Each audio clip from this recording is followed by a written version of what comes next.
Up the Reds, up the brilliant Reds. Up, right? Right, Groot? Yeah, exactly. Up the Reds. A fantastic Champions League performance last night. Sadio Mane and my boy Virgil van Dijk taking all the plaudits. But I'm not here to talk about the Glory Reds. I'm actually here to talk about Two Chainz with his new album, Rap or Go to the League. Super excited about this one. Don't forget to like, tell your friends, and subscribe to catch all the latest drops. Here we go.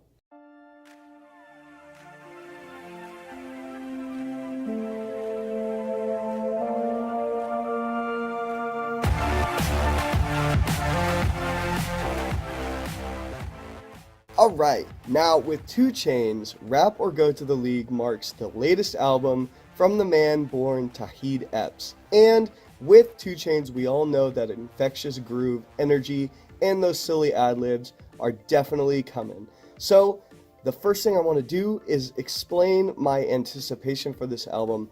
I really liked Pretty Girls. My wife is a pretty girl, but in general, Pretty Girls Like Trap Music was a fantastic album. And if you know me, I wasn't always the biggest fan of Chainz. I'm going to chalk that interest up to Jack 3 and Nick Samoris, shout outs. They put me on to Chainz with his track, Watch Out. They always quoted it as being sunny like Arizona. They both went to college out there. So I checked for him. And sure enough, Pretty Girls Like Trap Music was an absolute banger from beginning to end. So much fun. And I was really looking forward to more of the same here on Rap or Go to the League. So when the beginning starts, and it's kind of a triumphant, almost basketball game where the announcer brings him on, Forgiven, I was not expecting it. I was ready to be hit across the face with that full energy that she got a big booty, so I call her Big Booty, straight off the bat. And what we got was a really introspective track about growing up and becoming famous, making that money, and not forgetting where you came from. So I respect it. I just wasn't quite ready for it. And that feeling kind of persisted along until we get to Statute of Limitations, which ironically reminds me a whole lot of Watch Out.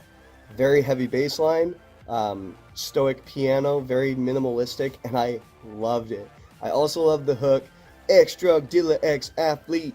I used to take people, girl, with me. Come here. AP got it on jet ski, water. If I take a selfie, then it's a wealthy. The dude, that is exactly what you come for in a Two Chainz album, and he did not disappoint.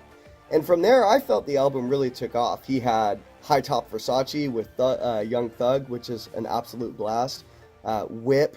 Although I'm not the biggest Travis Scott fan, the dude is absolutely riding a wave right now from Astroworld, so got to give a shout out to him there. I understand why he added that. And then NCAA, which is kind of a harder beat than I expected. And we're not quite at the level of March Madness yet. It's only March 14th, but I appreciate the placement there on the album. It kept the energy going. Then you get the absolutely eclectic Mama I Hit a Lick with Kendrick. Now, I'm not sure if Kendrick is aware, and I wouldn't put it past him.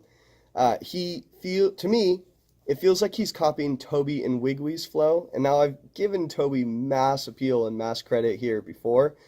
He is one of my favorite rappers, and to hear Kendrick talk very concisely and short and just nonchalantly, it reminded me so much of Toby. And then, of course, both him and Chainz inflect their voices up and down and all over the place, and the beat certainly takes you for a ride.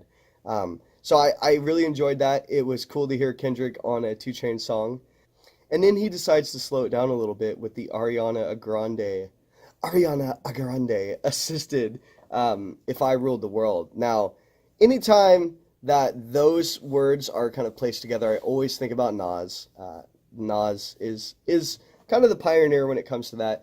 And while this song isn't bad, it just doesn't really do anything for me. I do like the next song, Girl's Best Friend. It just kind of reminds me of like an R&B, maybe like a strip club type beat.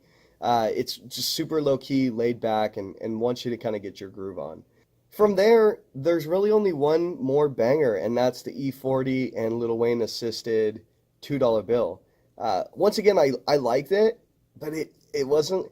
it wasn't the same energy that I had craved going into this album. And I'm trying not to compare this thing fully with Pretty Girls. This will be the last time that I do.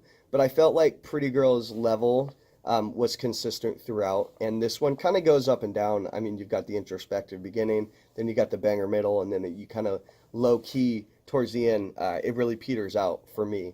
Plus, I hate Kodak Black, and I really don't like Chance. To have them both on the same song was just like, nah, you're good. I do want to give a shout out though that at the very end of the album, 2 Chainz is giving us some game on taxes, and I thought that was pretty funny. So overall, I thought it was a pretty decent album. I really like the energy when it does pick up. I give him credit for being introspective, just as I would give credit to Offset. With his album Father of Four, I mean, he's Amigos, so don't expect any kind of lyrical mind-blowing or anything like that. But the first track, when you push play, really does kind of hit you in the gut as far as, you know, who this guy is and why he does what he does for his family and for his livelihood. So can't knock him there. Just wasn't the same energy that I was expecting to start with. I would give Rap or Go to the League a solid 7 out of 10. That is the TyTunes watermark for you to hit. Groot. Yeah, he is Groot, we are Groot, and we are out. Don't forget to like, subscribe, tell your friends, join the conversation, and as always, up the bloody Reds.